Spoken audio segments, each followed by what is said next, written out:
3 at 3. 3 at 3, I bring you unusual option activity. I highlight where we are seeing that unusual option activity, and we try to show you some of the best ways that we have elected to play it. This is the 2nd of October, and the markets have made a pretty furious comeback, at least the Dow Jones and S&P. Not so much so the NASDAQ, and I'll get to that in a second. But first, our disclaimer is that this is for educational and informational purposes only. Just getting a quick fill here. And that you should understand at all times that all investments involve risk. Intellectual property rights, yes. Patents, yes. Trademarks, yes. Registered marks, copyrights, we have all of those on the information you're about to see. Please, before you use it, ask our permission. We will virtually every time grant permission to anyone who asks us, and we will, of course, ask that you cite us over at Market Rebellion. Thank you. So I said I'd talk a little bit about why the NASDAQ was weak today, and obviously the market sold off when the president at 1 a.m. last night told us that his test that he took in the early evening was confirmed by that late evening to be a positive for COVID. And he and the First Lady both, as well as I think the head of the RNC. Anyway, the markets were down close to 600 points on the lows. The S&P's down 66 or something like that. And then we've made a bit of a comeback, more than just a bit, perhaps, of a comeback. But what has not made a comeback very much, my friends, and let me just see real quick where that fill is. Yeah, right now Dow futures Dow actual is off about 45 points. S&P's off 20. NASDAQ is off 1.8%. So those are the big ones.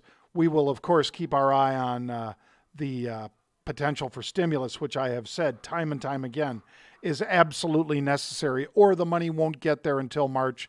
You've perhaps heard me say why that timing is that way. By the time the Congress passes it, President signs it in the next year, 2021, that won't go out till March, my friends. Hundreds of businesses will die every day between now and March if they don't sign it. If they sign it now and the money starts coming out at or about the election, again, that's not going to the money going out isn't the thing.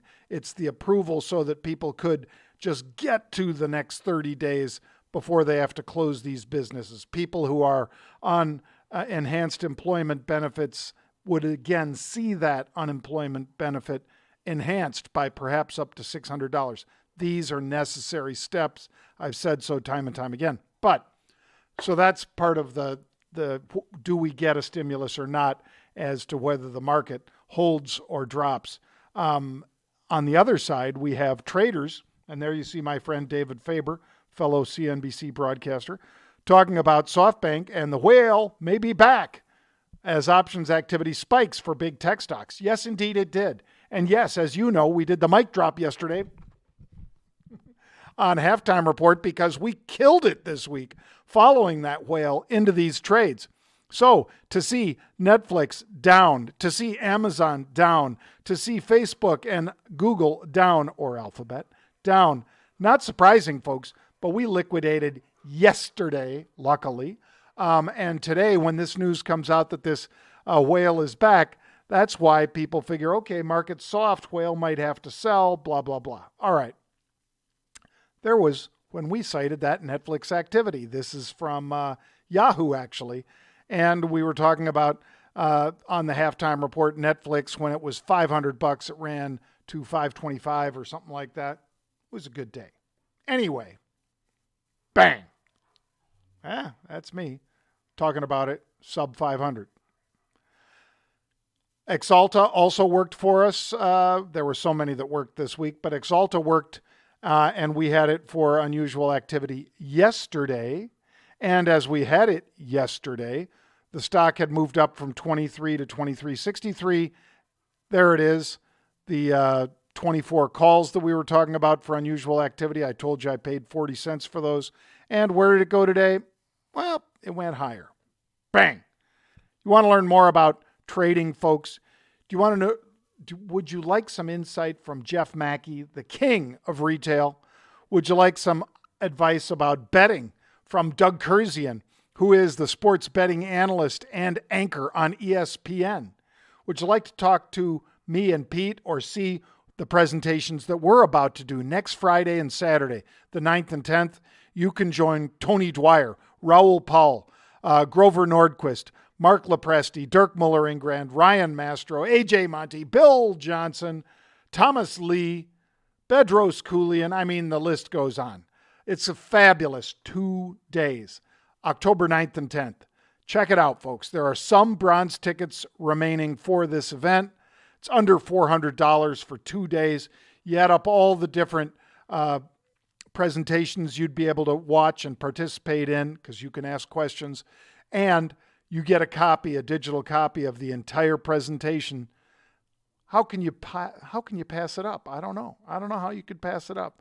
So hopefully you'll join us October 9th and 10th. You have to sign up by Wednesday next week because we have to permission all the people into the room because it's not just a regular Zoom. So thank you. I hope you can join us. Now for some unusual option activity, shall we? Bang. OPK Health. OPK, it's a $3.90 stock. In other words, just below 4. We see November 4 calls. So they are more than a full month out into the future. They're paying 55 to 65 cents. I believe I paid 60 and 65 cents for these no 4 calls. Doesn't take much to move this stock through 4, folks.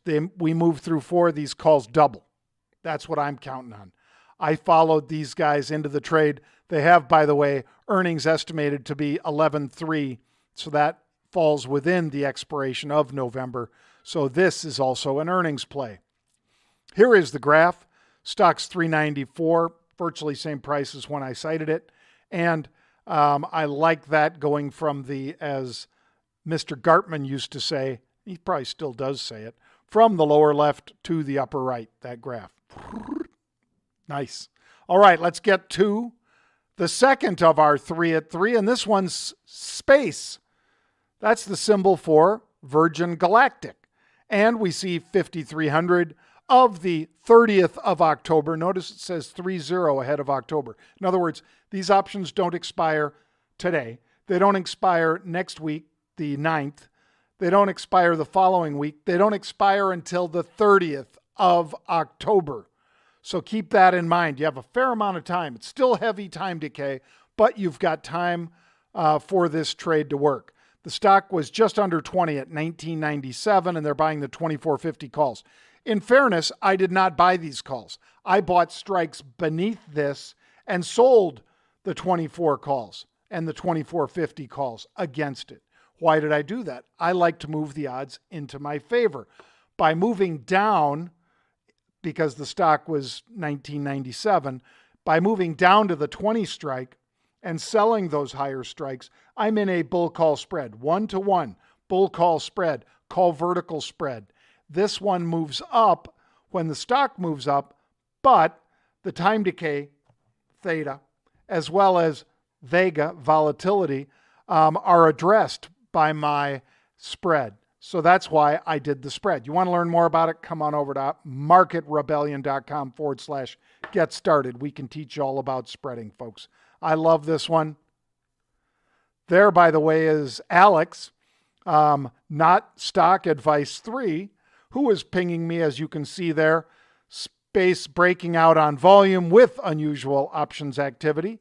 I agree with you, Alex, and we had it up on our site as well, but I'm more than happy to share the podium with you. So, Alex, thank you. This is what the graph looks like as the stock moves higher by almost 60 cents from our entry. So my 20 calls have already moved up in value, folks, and I have sold, as I told you moments ago, the 24s and 24.50s against my 20 calls. Third trade of our 3 at 3. Let's get to it. Tilray. All right. Now, of all the different trades, 20 some odd trades that we did and that we are still doing over at Market Rebellion today. Why Tilray? Well, they bought 5,200 of these October 5 calls. These calls are exactly 2 weeks into the future. They expire. They turn back into pumpkins instead of being a carriage for Cinderella. So what you need to be aware of is the last time when Nancy Pelosi passed that $3.4 trillion bill, I think that they called it the HEROES Act, which was months ago, and they couldn't get together with the Senate, it had huge amounts of cannabis in that bill. Not just the cannabis that they may have been smoking when they wrote that bill, but cannabis, a lot of support for cannabis industry in that bill. Now, could they sneak in a couple $100 million in a $2 trillion bill for cannabis? Maybe. Maybe that's why people are playing this one this way. So Tilray, 477 is where the stock was. 5,200 of these 5 calls traded for cheap price, 25 cents. I think I paid 28 cents for these. And the stock is right there still, 481. I like it to move higher. I am in these calls looking for perhaps some mention of cannabis in a stimulus bill if and when we get it, which I hope we do because I know so many people need it. I am John Najarian. If you'd like to learn more about what we do, please join us, my friends, because we'd love to see you. Not sure what happened there with, let's see, Tilray. I'm not sure what happened with my next pictures, but they faded out. But I was done with the presentation anyway. Thank you for joining me today, folks. I hope you have a great weekend, and wherever you spend it, make sure that you're staying safe and healthy. There was the trade. There was the one I was looking for. Just our final one. If you'd like to learn more about trading stock, options, futures, cryptocurrencies, come on over to marketrebellion.com/get started. That is marketrebellion.com/get started. Thank you, my friends. I hope it's a great day for you. Be well. See you next week.